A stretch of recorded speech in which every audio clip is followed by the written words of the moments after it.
Hello again. I'm Braddock Supervisor John Cook. Welcome back to Braddock Neighborhood News, the program I am using to provide you with information on issues facing our community and ideas on how we can strengthen our neighborhoods. This month, I'm pleased to have two of Fairfax County's premier business leaders on the show. Dr. Gerald Gordon is the President and CEO of the Fairfax County Economic Development Authority.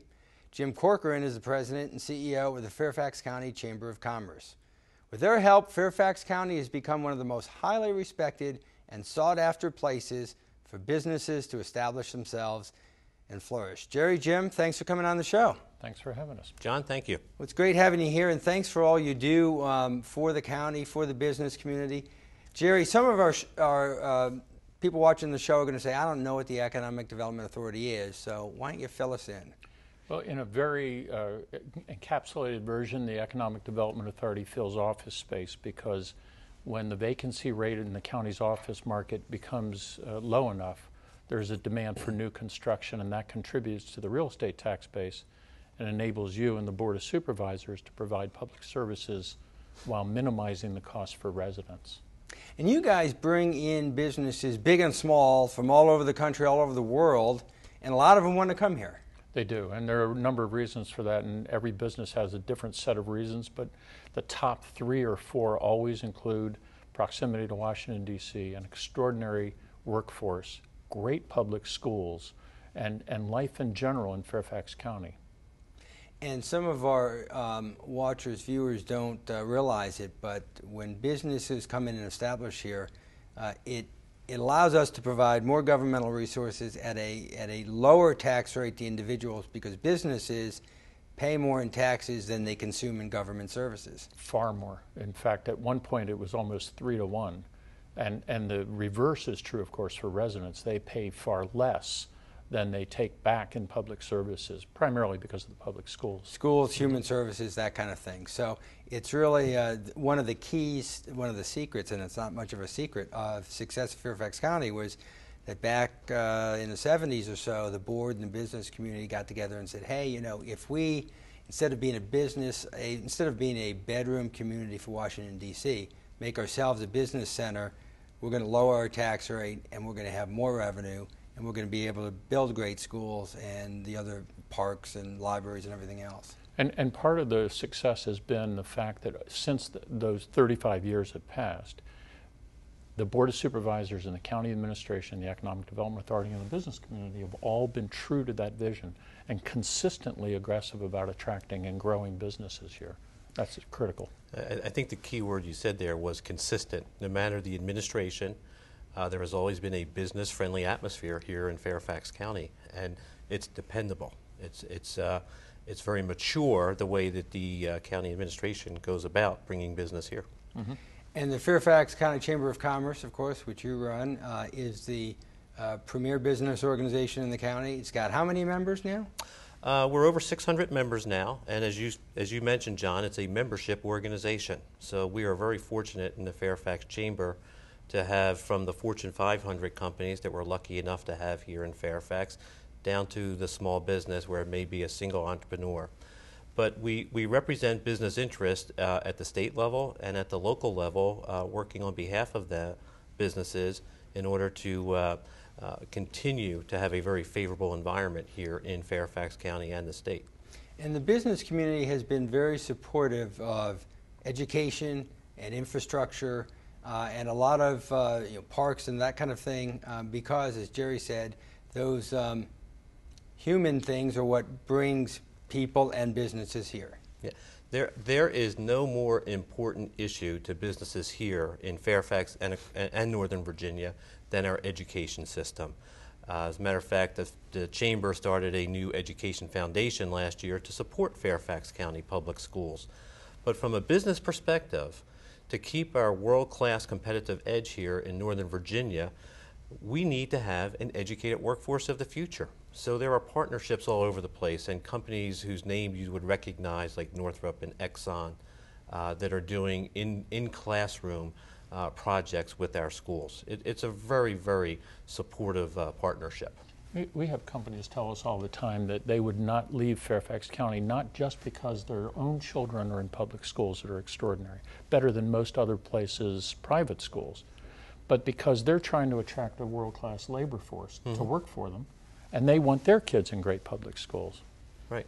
And we're growing the next generation of the workforce here as well, because our kids graduating from Fairfax County Public Schools hopefully stay, because it's a great place to live, and then become that workforce of the future. Right. And right now we're so lucky the jobs are here. It's not an easy economic time out there, John, as we all know, but Fairfax County is weathering the storm much better than most of the United States, and of course the state and the metropolitan area as well. Yep. And part of that, and I'm going to come back later in the show, we'll talk a little bit about federal contracting, but we've diversified the business base so that we're not so dependent on government-related businesses anymore. Jerry, you've had a lot to do with that.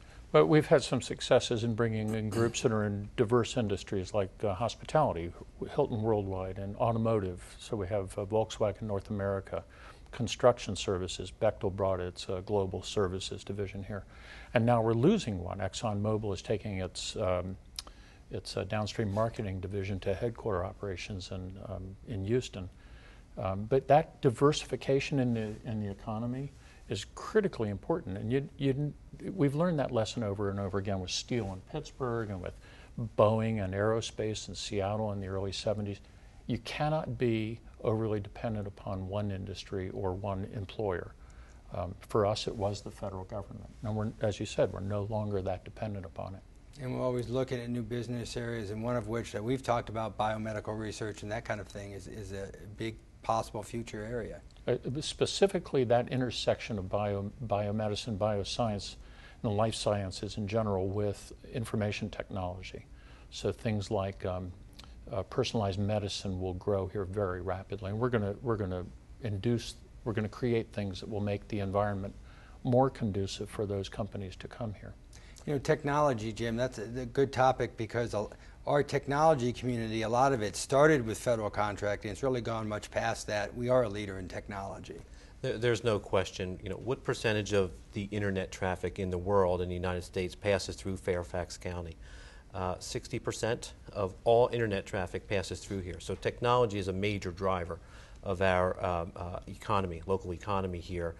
But it's also the building stone that we can build upon as we move forward. As you talk about where we're going to go in life sciences, Jerry, it's going to be the technology side and the data storage and the reading of the information when it comes to genomics, and that's technology based. Yeah. Who knows what that next industry is going to be? You know, 10 years ago you didn't dream of having an iPhone, but having that technology base here is going to lead to new industries that we haven't even thought of yet. But there's no one better positioned in the United States to grow based on their technology infrastructure than we are here in Fairfax County. You know, it's interesting. You mentioned industries we don't even know about, and of course that gets back to creativity, which goes to the education piece. You know, you want to have an educated workforce and an educated population, because that's where you get that creativity and that drive. And we must have, we have very creative people in Fairfax County, a lot of A1, like type A personalities. We're always, you know, working hard, driving towards something. And then that gets passed along, of course, to the next generation. But our population, extremely intelligent, extremely creative, hardworking, driven, and giving. We talked about what the Chamber is doing and giving back to the community. Yeah, there's no question there. To talk on the education piece of it, you know, Thomas Jefferson High School, it was big news when it wasn't rated unanimously #1 in the country as a high school this year. It fell to #2, and it was really a tie, and that was big news. But while we have the best high school in the country, all of our high schools in Fairfax County are rated, I think they're all in the top 100, aren't they, across the country? That is an amazing statistic to have that, and the education base is there. And so many, you know, it used to be when you came to Washington or Fairfax County 10, 20, 30 years ago, nobody was born and grew up here, right? Today, you talk to our 20-something and 30-somethings, and say, oh, I grew up in you know, Fairfax, I grew up in Roslyn, or whatever it is. and it's more of a homegrown, educated workforce here today. So we have the best of the best here, plus I think the educated folks from around the country are moving here because of the job opportunities. And you know what else our labor force is, and our community is diverse. And I think the latest stat that I saw was 38% of all the children in Fairfax County have at least one parent who is not born in the United States. And the business community has told us that what the consequence of that is that you're able to look at different business issues from a different perspective. So you have different people looking through different lenses to solve business problems. You get a variety of possible solutions. So you can pick the fastest or the smartest or the prettiest or the cheapest. But you have all those options because people were trained or grew up in different cultures. You know, and that's interesting. And it's not just, you mentioned 38%, they're not from one place. So I'm amazed that children in our public schools, because the schools track a lot of this information, speak 155 different languages at home. Yeah. It's amazing. They're from all over the world. Yeah, and our business community reflects that. We now have businesses in Fairfax County from over 40 different countries, and there are not quite 400 of those businesses, and they employ somewhere in the neighborhood of 25,000 people directly, filling office space, paying taxes, creating demand for new construction. And really, we can be a center for international trade and business because of those connections all over the world. We are a center for international business here when you look at the folks that are doing business in this area. As Jerry just mentioned, I think that's only the companies that actually have physical locations here in Fairfax County. You're not talking about the individual that's working out of their house and representing a company from France or somewhere in Africa or Asia. And that's prevalent as well. Mm-hmm. And you know, when you're doing business all over the world, we talk about technology, or technology businesses, or you know, you're on the internet, you're talking to people in India, China, all over the world.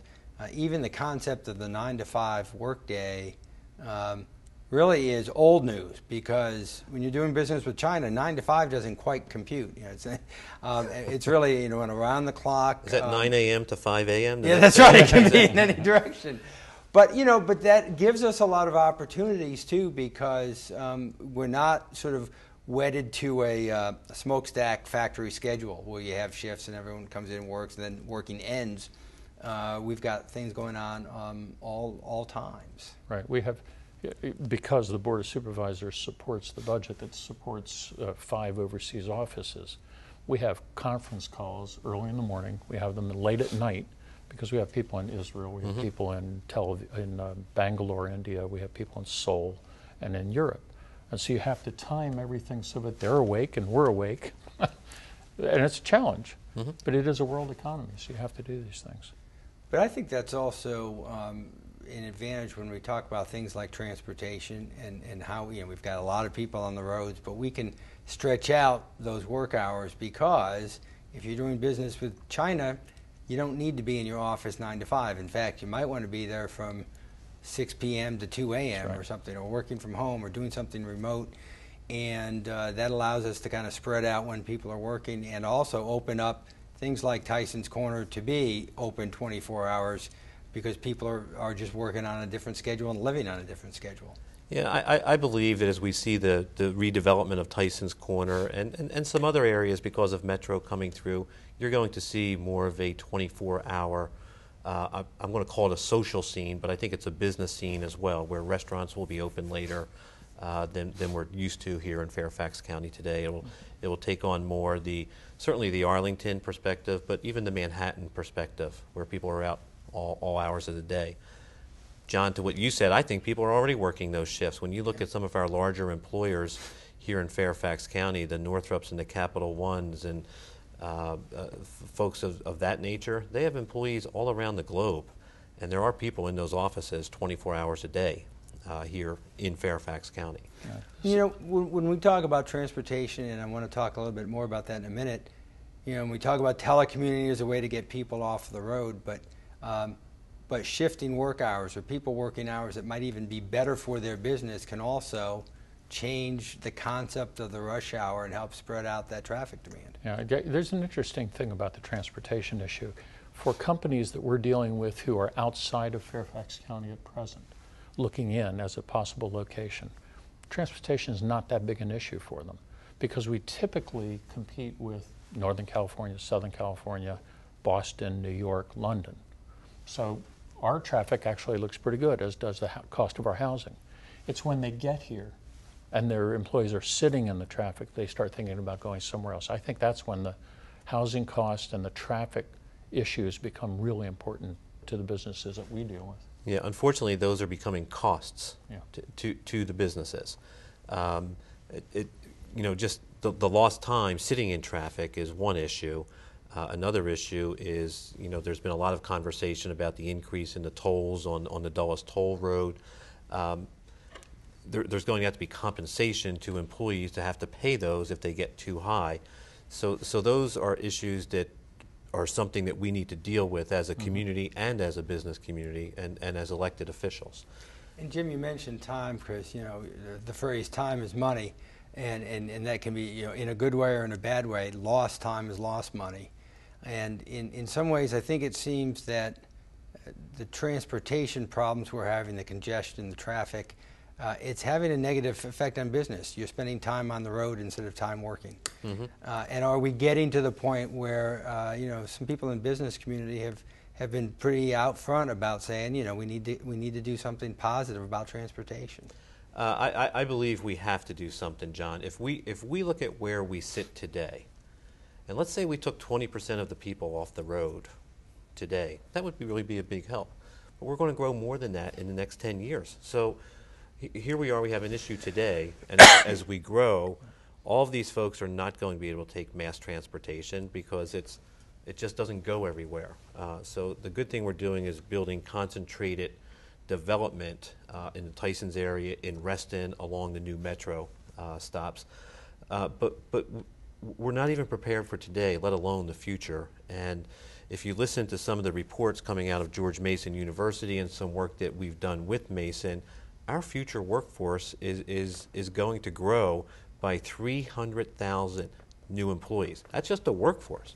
That's not the other people that are going to be living in those households. So in Northern Virginia, over the next 10 years, 300,000 new employees. We have got to figure out how we're going to move these people around the region. Yeah, it really is critical. In Fairfax County alone, a subset of Northern Virginia, 250,000 people moving here in the next, 20 years or so?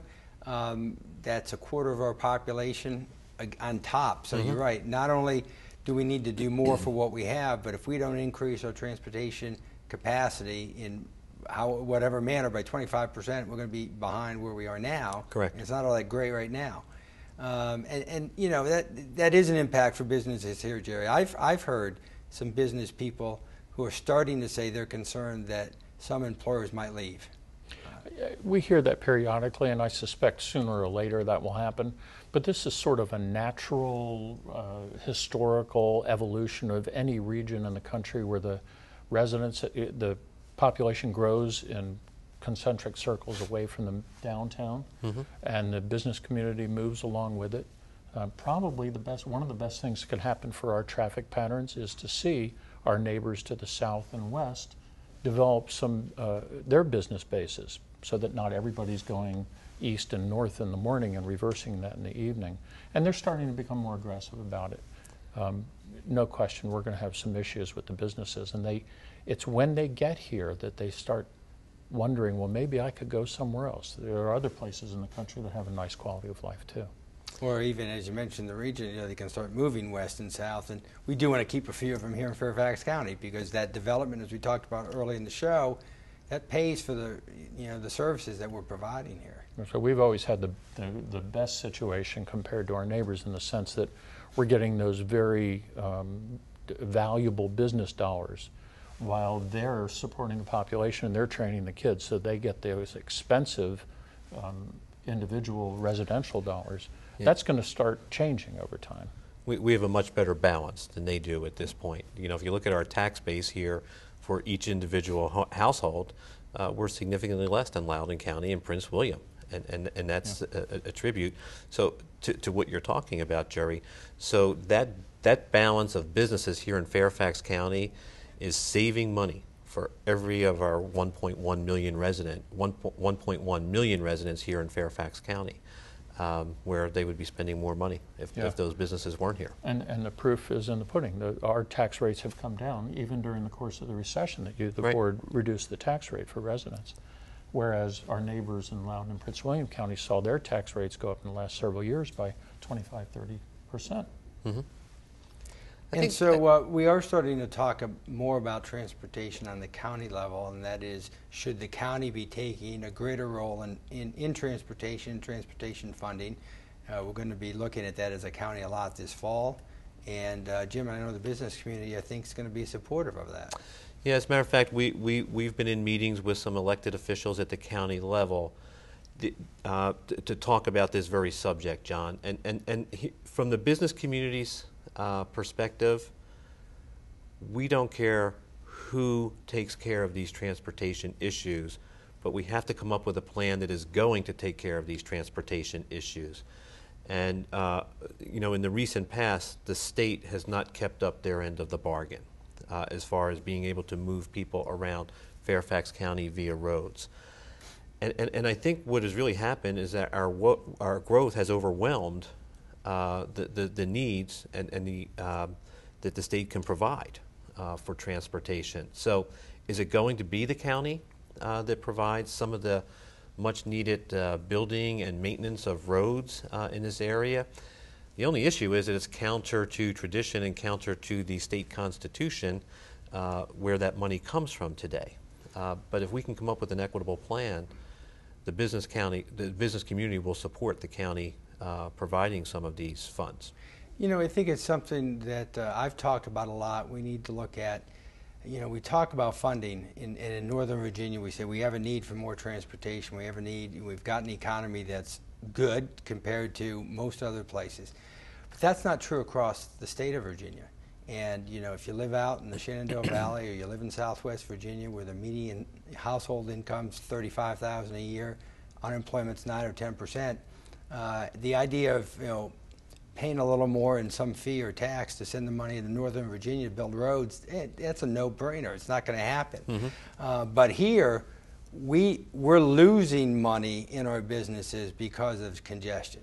Right. And in some ways, by putting some money into transportation, we're actually going to save money because we're going to save it in not having the lost time and the lost opportunity. Yeah, if one of those Fortune 500 companies decides to leave, I mean, Exxon, I don't think has anything to do with transportation. No. They've been building a concentrated headquarter presence in Texas for some time now.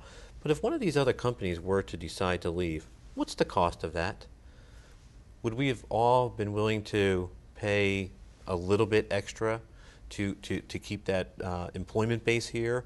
And I think in hindsight, if we were looking at it that, we would have said, God, we should have paid an extra half a cent on something or whatever. But there's a great debate taking place across America today. What's the right level of taxing? What's the right level of expenditure? And I don't think anybody wants to overspend. However, we all know that there's a transportation system problem here in Northern Virginia, and we keep saying Northern Virginia, but it's really regional. We can't get over to connect with the Maryland business community at this point. The Route 270 and Dulles corridors are completely separate business communities, and yet, as the crow flies, how far you could be there in 10 minutes if you didn't have to go across the American Legion Bridge. That's right, and not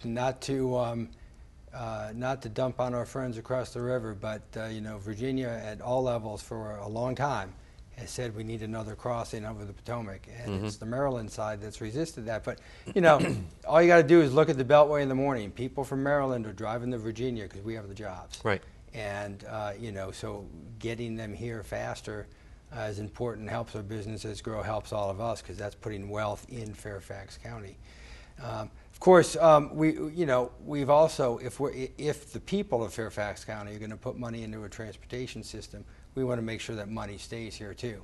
And we're not going to send that money to Richmond and have it spread out to other places where those people aren't contributing to our system. So it's a multi-faceted problem. It's not a simple thing of just somebody put some pennies in the pot. Well, neither do you want to keep the money here and then have it what you would have ordinarily received from Richmond be offset by what we were able to generate ourselves. Right, so Right. it's complex. And, there's one more issue I want to make sure we can touch on before we wrap up, and that is, we talked earlier in the show, federal contracting, possible cutbacks, and from the federal government, we've got federal budget issues. We're watching it here in Fairfax County. We know that there's a potential downside here. Jim, what are you hearing in the business community? Well, from the business community's perspective, the real issue today is the uncertainty that they're seeing from our leadership in Washington, John. Sequestration may happen, it may not happen. A lot of people think there's going to be some compromise after the November election, but there's no sureness in that. Well, as a business person, you can't be sitting there saying, I'm going to let my planning go until December 1st to see what happens after this election. The world doesn't work that way. So they have to take steps now. So we know of businesses that are actually telling people that we're going to have to lay you off, or they've already done so, and there's just a lack of activity that's taking place today. And the real issue becomes that uncertainty. But not just sequestration. What we're seeing still from the federal government are some of the agencies are insourcing some of their jobs. Right. And that is actually taking jobs out of the private sector and putting it into the federal government's payrolls, which has long-term repercussions because that federal employee you have for life. Right. And I'm going to have to cut in here because we're out of time, but I think the good news is we're on top of this, we're in front of the curve, and I know Jerry has a lot of confidence that we're going to continue to grow and bring in business into Fairfax County. I want to thank Dr. Gordon and Mr. Corcoran for joining me today. Congratulate them on the wonderful job they're doing as business leaders here in Fairfax County. With their efforts, Fairfax County will continue to be one of the top places in the United States to live, work, and play. I hope you've enjoyed this segment of Braddock Neighborhood News. Thanks for watching. Tune in next month for another edition, and please remember to look for ways to volunteer. Your community needs you.